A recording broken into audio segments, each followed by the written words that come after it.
نرى على اللوحات التعليمية لحلقة اليوم العلامة الأولى، وهي علامة ما نراه في المصحف، علامة ميم. نرى أحيانا في المصحف الشريف علامة ميم. ما معنى هذه الميم أيها الإخوة؟ نرى على الشاشة ميم علامة الوقف اللازم، وليس اللزوم هنا لزوما شرعيا بمعنى يأثم تاركه، وإنما هو لزوم اصطلاحي حتى يفصل القارئ بين معنيين. فمثلا قوله تعالى إنما يستجيب الذين يسمعون، نجد بأن فوق كلمة يسمعون ميم صغيرة، يقف القارئ ثم يبتدئ والموتى يبعثهم الله. ولو وصل، يعني لو قال إنما يستجيب الذين يسمعون والموتى، ولو وصل لأوهم أن الاستجابة حاصلة من الذين يسمعون ومن الموتى، وهذا غير صحيح، أو وهو غير صحيح. إذن أيها الإخوة، القصد من علامة ميم هو فصل معنيين عن بعضهما خشية التوهم.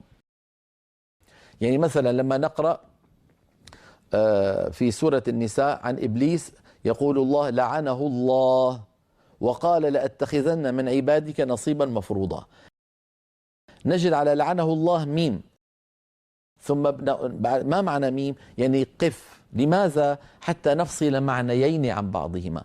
لعنه الله أي للشيطان، وقال القائل هنا هو الشيطان.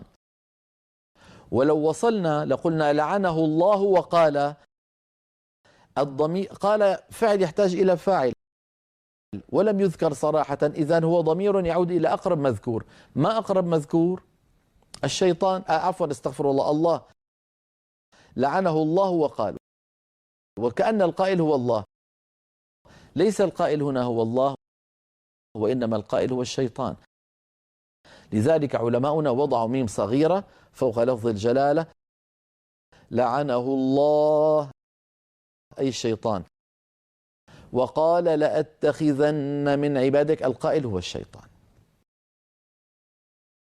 إذن هذا معنى ميم.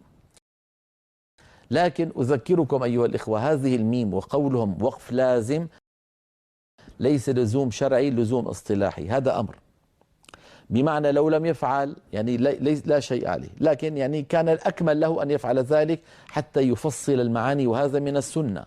من السنة أن تكون مبينا لما تكلم الناس، أن تكون مبينا للمعاني. هذا في الكلام العادي، فكيف بكلام الله عز وجل؟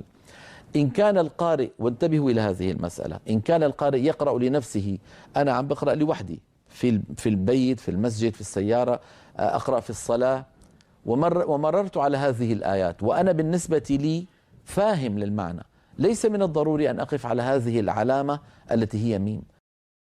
يعني لو وصلت ما في إشكال، لأنه القصد منها فصل المعاني إن كان هناك سامعين، إن كان هناك يعني موجود سامعون يسمعون هذه التلاوة سواء في مجلس أو في الصلاة. أما أنا أقرأ لوحدي وأنا فاهم المعنى ولم أقف، هل ثمة إشكال؟ ليس ثمة إشكال. إذن هذا معنى علامة ميم التي نجدها في المصاحف. ولاحظوا أنها ميم ليس لها ذيل إلى الأسفل.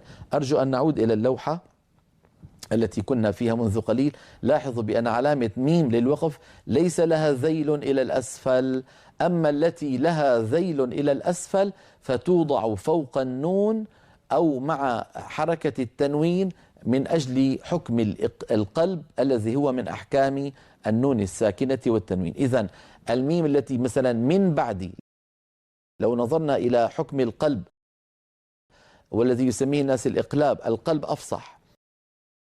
لو عدنا إلى حكم القلب لكلمة من بعد، نجد فوق النون ميم صغيرة، لكن تلك الميم ميم كاملة، ميم كاملة لها ذيل إلى الأسفل. أما هنا فهي ميم هكذا ليس لها ذيل إلى الأسفل، وهي من علامات الوقف.